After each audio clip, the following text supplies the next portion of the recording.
High, এখন আমি sandwich বানাবো। তো চলো খুব সহজে কিভাবে আমি স্যান্ডউইচ বানাচ্ছি তোমাদের দেখাই। ফার্স্টে আমি ব্রেডের সাইডগুলো কেটে নেব।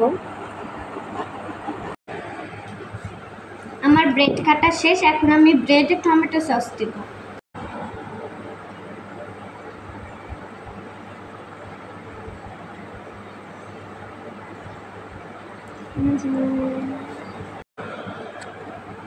এখন আমি চিকেনগুলো ব্রেডে দিয়ে দেব।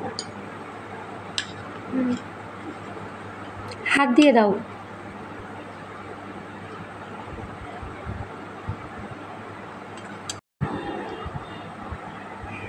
এবার আমি চিকেনগুলোকে ছোট্ট ছোট্ট করে ভেঙে নিচ্ছি।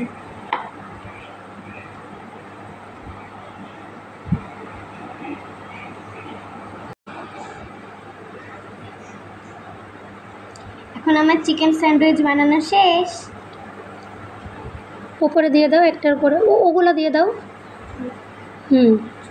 ওটাতে দিয়ে দাও।